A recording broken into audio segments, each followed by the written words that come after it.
O presidente da Câmara, o presidente da Câmara, Hugo Mota, concedeu uma entrevista agora há pouco à Rádio CBN e ele disse que, na análise dele, o governo foi infeliz ao ficar contra o projeto do DERIT. Foi uma declaração. Ele afirmou que o governo errou ao se posicionar de forma contrária à aprovação do projeto de lei.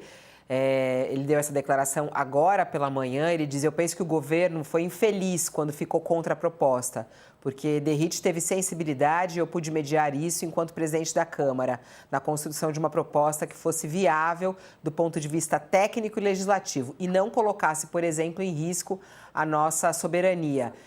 E, na sequência, a Mota disse que narrativas do governo foram caindo por terra no decorrer da tramitação da proposta. Ele diz: na hora em que o governo decide politicamente ficar contra, eu penso que o governo errou, porque essa é uma pauta da sociedade brasileira. Crise aí entre o Congresso e o governo? Não, ele está simplesmente defendendo a posição dele. Eu acho que se ele quisesse mesmo fazer um debate para valer, ele teria deixado o debate acontecer, com audiência pública, com um relator que não viesse com uma encomenda de 2 ou 3 caciques políticos para resolver questões que são problemas sérios desses caciques políticos, de um núcleo político que tem muita força no Brasil e que tem muita força no Centrão. Né? Se ele quisesse, de fato... porque aqui não é uma questão de ser feliz ou de ser infeliz, é de ser eficiente ou não ser eficiente. Aqui não é uma questão que dá para fazer muito acordo. Ou você faz uma legislação objetiva, clara, que sirva ao propósito de melhorar a atuação do judiciário e a atuação do sistema de justiça e de segurança no combate ao crime organizado, ou não vai ser, porque isso é uma questão objetiva, não é uma questão ideológica. Aqui tem uma questão de interesse, certo? Não cabe posição, porque quem quer resolver o problema, neste caso, todas as frentes são importantes, não tem uma mais importante do que outra. Não dá para combater o crime só com ação na rua ou só com combate ao financiamento ou com inteligência, cortando o fluxo de recursos, lavagem. Não, tudo isso é importante, como também é importante o combate no território. Tudo isso é importante. Agora, como é que nós vamos impedir que interesses específicos de determinadas lideranças que podem estar envolvidas com as franjas do crime organizado para se proteger e interfere na legislação? Eu acho que isso é uma questão que precisa, que é isso que está em discussão neste momento e que a gente aqui no Senado não pode se submeter a isso.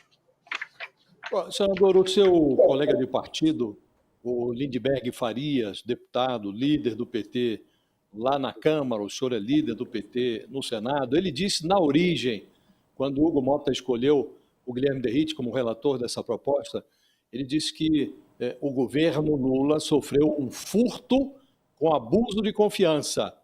O furto se deve ao fato de que a oposição ocupou uma proposta que originalmente era do governo, essa proposta antifacção.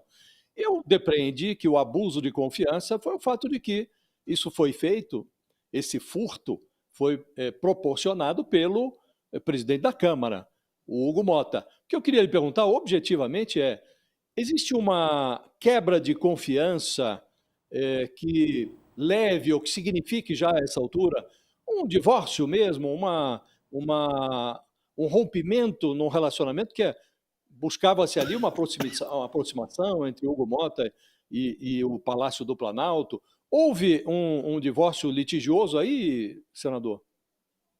Não, eu acho que é muito difícil você falar em divórcio quando se trata de chefes de poderes, né? Ou de representantes de poderes com a relevância que tem Hugo Mota, ele é presidente da Câmara, presidente do Brasil, presidente da República. Eu acho que esse divórcio é praticamente impossível. Agora, nós não podemos negar que estamos às vésperas de um pleito eleitoral, o ano que vem nós temos eleição, e que as posições políticas e os interesses de grupos que têm medo de ficarem expostos em função das suas atuações no mundo dos negócios e outras atividades, que isso possa interferir no resultado e na conformação da força política e das eleições do ano que vem. Então, eu acho que, neste sentido, o Hugo Mota atendeu um segmento da Câmara, certo?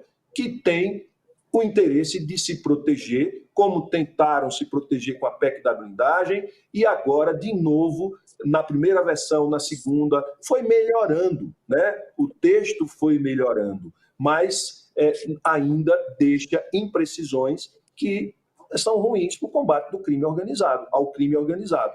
E esse divórcio, ele vem acontecendo. Se a gente analisar desde o IOF, agora a PEC da blindagem, a questão do aumento de parlamentares, a questão agora desse projeto de lei, são fissuras que vão acontecendo muito em função do que move uma parte da Câmara dos Deputados, considerando o pleito.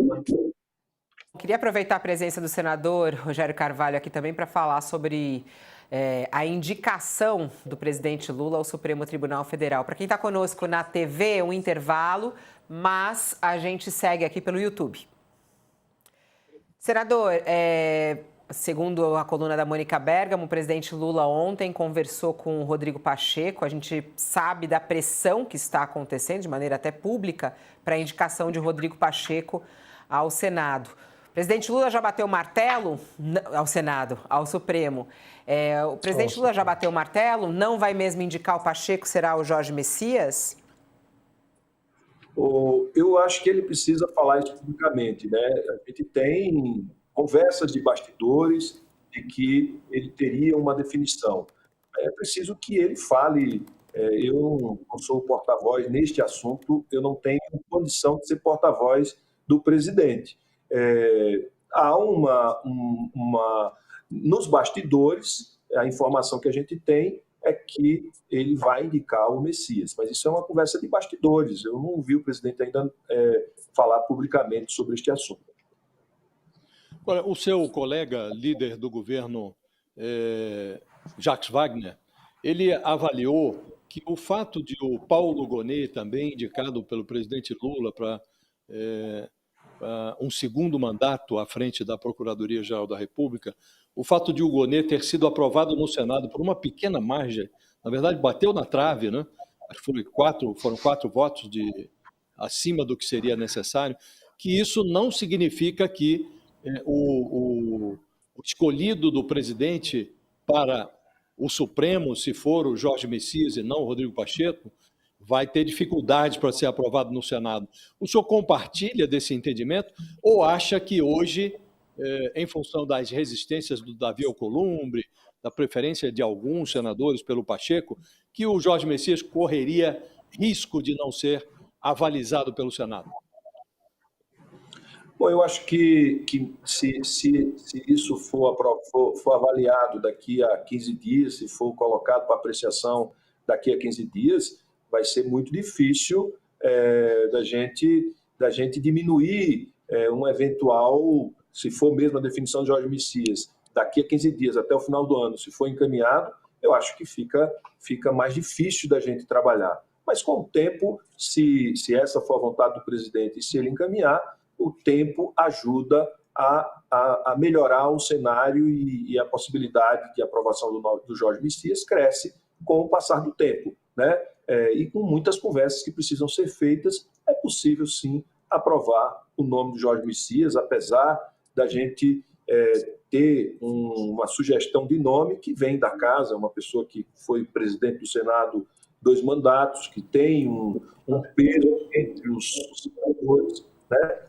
Mas é preciso de tempo para que isso seja... Pela sua avaliação, então, hoje o Messias correria risco por essa sua avaliação?